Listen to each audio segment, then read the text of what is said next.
Story 1. When the lights shifted. Sometimes the scariest thing isn't the darkness itself, but what changes inside it when you blink. When it started, Alex had already been working from home for 3 months. His days blurred together. Morning coffee, monitor glow, endless tasks, meetings, and the slow fading sense of reality. Everything felt normal, until he noticed the first change. It happened one evening. He walked to the kitchen to pour water and froze. The lamp in the living room shone differently. Not the usual soft yellow, but a warmer, almost orange tone. Like someone had quietly swapped the bulb while he wasn't looking. He smirked. Maybe I'm just tired, he thought. But that was only the beginning. Subtle shifts. The next morning he woke up earlier than usual. Walking into the hallway, he noticed something strange. The carpet was slightly straighter than he remembered. Not by much, but just enough to be wrong. The closet door was open by a few centimeters. He always closed it firmly until it clicked. Probably forgot, he muttered. But something inside him tightened. A tiny crack of unease that slowly widened. The changes intensify. On the third night, working late toward a deadline, he went to the kitchen. This time the dining chair was out of place, just a little further from the table than he'd left it. He squatted down and studied the room. Nothing moved. Nothing breathed. But the awareness of change hung in the air like static. He pushed the chair back, grabbed his phone, snapped a photo and wrote, "Shift 1 chair. If there's more. I'm not imagining things." There was more. Much more. The light blinked. Around 2 a.m. he heard a soft cracking sound. He turned on the hallway light and saw it flickering. But not randomly. Pulsed. Brightening when he stepped back. Dimming when he stepped closer. As if reacting to him. "What the?" he whispered. Then it flickered 3 times. Slowly. Evenly. Not electrical. Intentional. Alex backed away. For the first time, genuine fear settled in his chest. The footage reveals everything. The next morning, he set up an old action camera in the living room. No Wi-Fi. No cloth. Just a memory card. He recorded the night. When he reviewed it, his blood ran cold. The furniture moved. Not jerking. Not violently. But gently in smooth, unnatural slides. Like the room itself was breathing. Contracting. Expanding. Then he saw it. A shadow. A human-like silhouette standing in the hallway. Not moving. Not shifting. Just there. Darker than the darkness around it. He rewound. The shadow appeared again. Closer. Running doesn't help. He panicked and drove to a friend's place. But after an hour, even they noticed that lamps flickered when Alex walked past them. The thing followed him. Not the apartment. Not the objects. Him. He had no choice but to return home, the only place it could reveal itself fully. The final night of changes. He stepped inside. Silence. The heavy pressure in the air felt like a thunderstorm that refused to break. He took a step. The hallway light flickered in perfect rhythm with his heartbeat. Thump, flash, thump, flash. Then something moved at the end of the hallway. A shift of darkness. A ripple, like fabric sliding across a wall. The silhouette. Tall, thin. Arms hanging long enough to brush the floor. A head nearly touching the ceiling. Featureless. Empty. Black. Alex froze. Stepped forward. And the whole apartment changed at once. Closet doors slammed open. The table scraped across the floor. The mirror cracked. Every light surged white-hot. The shadow stopped 1 meter from him. "What do you want?" He breathed. It raised its hand. The limb trembled, stretching and contracting like smoke trapped inside skin. When its fingers touched his chest, a freezing shock shot through him. And then, everything stopped. Lights died. Air thickened. The dark became absolute. And a whisper crawled through the room. "You notice the truth of it." When he regained consciousness, the apartment was still again. Nothing moved. No flickering. No shadow. Only one new thing. A notebook on the floor. He didn't remember owning it. Inside the first page was a message. Those who see the changes are the ones the changes see back. Below it, a sketch of the shadow figure. Since that night, Alex sees the shifts every day. The walls, the reflections, the lights, the shadows. All changing. All watching. Because once you notice the wrongness in your world, you can never go back to the one that was right. Story 2, The Thought That Answered Back. I used to believe that thoughts were private. That no matter how chaotic, dark, or intrusive they became, they at least belonged to me. I don't believe that anymore. The first time it happened, I brushed it off as stress. I was lying in bed, staring at the ceiling, replaying the day in my head like usual. Small worries, random memories, stupid little fantasies. Just the typical mental noise. And then, between one thought and the next, something shifted. The thought that came didn't feel like mine. Not in the usual metaphorical sense people say when they're surprised by their own impulses. No, this one felt foreign, placed, as if someone carefully set it inside my head like a coin dropped into a jar. It said, "You shouldn't think about that." It wasn't a voice. Not exactly. More like an impression. Presence. But the meaning was as clear as if someone had whispered directly into my ear. I sat up instantly. That wasn't me.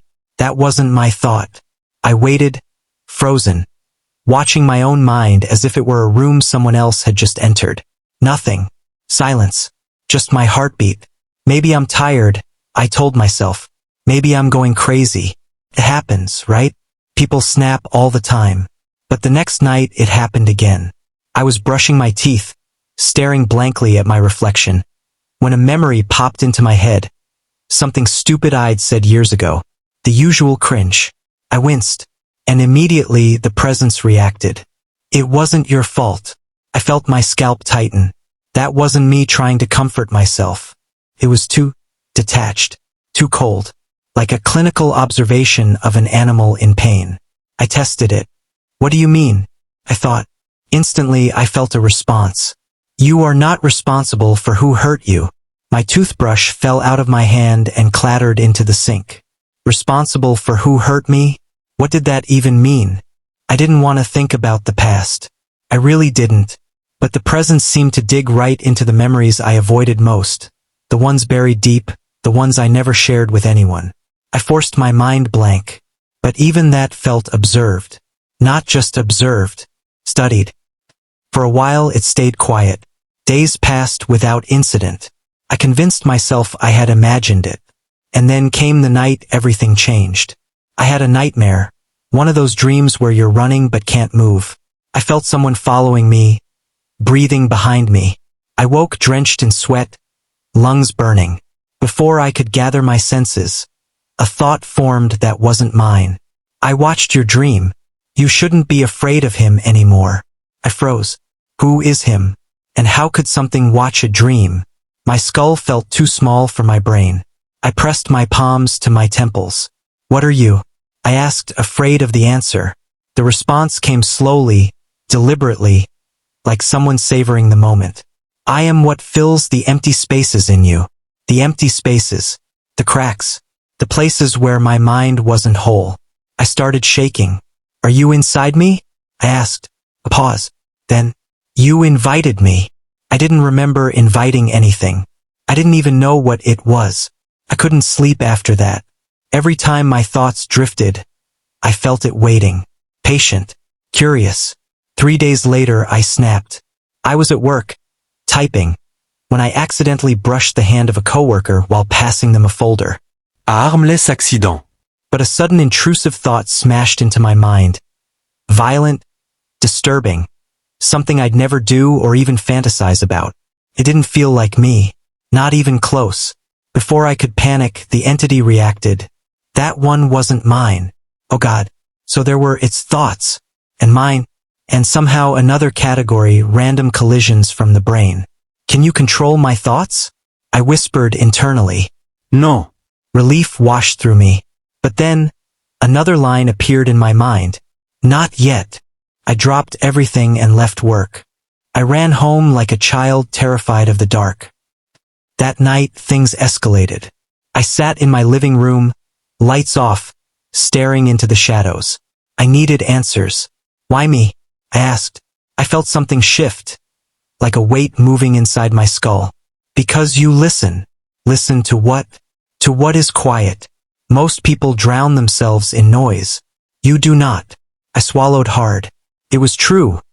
I lived alone, rarely spoke, rarely distracted myself. My silence was apparently an invitation. What do you want? I asked. The answer chilled every part of me. To help you become whole.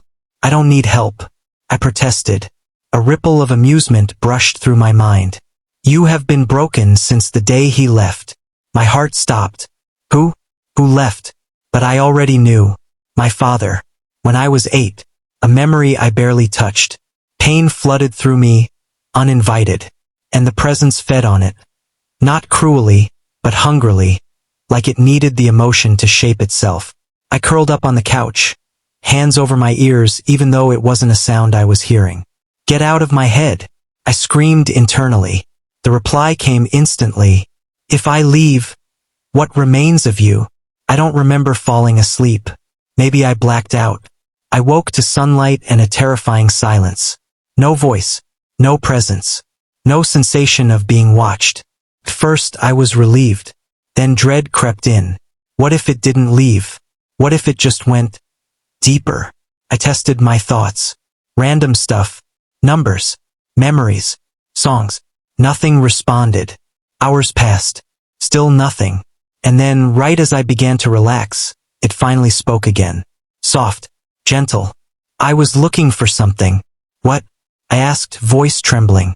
A long pause. Then, the part of you that still believes I am not you. My blood turned to ice. We are not the same. I insisted. Another pause. Longer. Heavier. We will be. I felt something shift behind my eyes. Like a second set of thoughts beginning to form. Growing. Learning. Merging. I don't know how much longer I have before I can no longer tell which thoughts are mine. Maybe I've already crossed that line. Because as I write this, a new thought appears. One I desperately hope isn't mine. You should tell them too. They might be listening. Story 3. The man inside my walls. I've lived in this apartment for almost 3 years, and I never had a single reason to suspect anything was wrong with it. Until last month. It started with a sound. Not a normal sound. Not a pipe clicking. Not neighbors arguing. Not the elevator grinding. It was a rustling, slow, cautious, like something dragging along drywall. Something that tried very hard not to be heard. First, I thought it was a mouse. Maybe even a rat. Old buildings have them, it happens. But then I heard it again the next night. And the next. Always around 3:45 a.m., as if whatever made the noise followed a schedule. And then the rustling changed. Turned into breathing. Not human breathing. Not animal breathing. Something in between. A wet, rasping inhale. A slow, vibrating exhale. So close that it felt like it was coming from the other side of my bedroom wall, right behind my headboard. I pressed my ear to the cold plaster. The breathing stopped. And then, Top. Top. Top. 3 knocks. Soft. Deliberate. Like fingers testing the wall from inside. I jumped back so fast my legs hit the nightstand. The room went dead silent. I barely slept that night. The scratching started on day 5. Not random scratching, but patterns. Long strokes. Short strokes. Pauses. It almost sounded like writing. I recorded a minute of it on my phone and played it back with volume maxed. Every hair on my arms lifted. It wasn't scratching. It was nails dragging slowly downward, like someone standing vertically inside the wall. That's when the fear really set in. Not just fear. Awareness. Something alive was in there. Something tall enough to rake its fingers from the ceiling to the floor. I put my palm flat against the wall, trembling. Felt warm. Warm and pulsing. As if a heartbeat throbbed from beneath the plaster. I pulled my hand away instantly. I didn't touch that wall again. On day 7, the voice came. A whisper. Dry. Crooked. Too close. Don't close your eyes. I froze. My phone was in my hand, but I didn't dare turn on the flashlight. The whisper slid along the length of the wall, following me as I backed away. You're the first to hear me. The plaster bulged just slightly right in front of me, as if someone pressed a face against it from the other side. I ran out of the bedroom and slept in the living room with all the lights on. The landlord refused to help. I showed him the recordings. He shrugged and said old pipes make weird noises. I told him the wall was warm. He laughed. I told him something whispered to me. He stopped laughing, but only because he thought I was insane. I even begged him to break open the wall, to check for mold, or animals, or whatever. He refused. He said the building structure was perfectly intact. I went home more scared than before. The wall changed on day 10. When I woke up, the wallpaper on that section was torn. From the inside, long vertical rips, fibers pushed outward, as if someone had clawed their way out, but didn't finish. "Oh my God!" I whispered without realizing. The wall answered. "Almost through." I screamed and stumbled back. The drywall flexed outward, like a balloon swelling, stretching thin. I could see a dark shape moving beneath the surface. Shoulders, a long neck, hands, too large, too thin, pushing outward, searching for weak spots. I ran to the kitchen, grabbed a knife, then stopped. What the hell was I planning to do? Stab a wall? I backed into the hallway instead, heart hammering. The sound inside the wall intensified, a horrible grinding slither like bone sliding over bone. Then silence. Complete silence.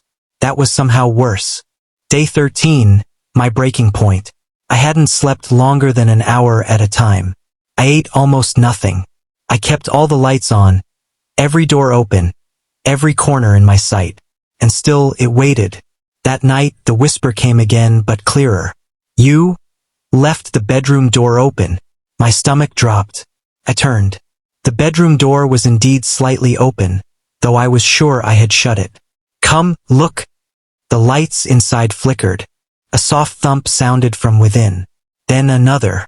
Then a dragging sound, slow and deliberate, moving toward the door frame. I held my breath. Something tall stepped behind the gap, its shadow spilling into the hallway like ink. I didn't wait. I bolted out of the apartment barefoot, ran down 3 flights of stairs, and didn't stop until I reached the street. I checked into a motel. I told myself I'd return in the morning to grab essentials.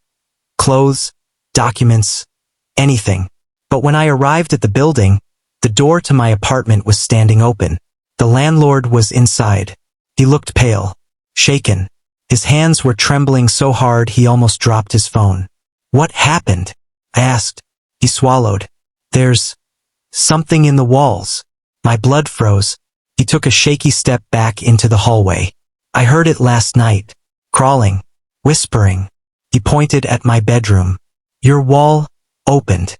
I pushed past him. The bedroom wall was torn apart. Not outward, but inward, as if something had finally broken through and crawled out. Deep claw marks lined the wooden floorboards. Footprints, elongated, uneven, led from the wall, across the room, into the hallway, and stopped right behind where I had slept for years. The landlord whispered. It kept saying your name. A wave of cold washed over me. I turned slowly toward the hallway. Something was standing there, not fully visible, just a distorted silhouette leaning around the corner. Tall, crooked, with joints bending the wrong way. It whispered my name with a wet, shaking breath. I ran. I didn't look back. I never returned to that building. I moved to a different city, a different job, a different life. But sometimes, late at night, I hear faint tapping behind my new walls. 3 taps. Soft, deliberate, like fingers testing the surface. Like something remembering how to find me.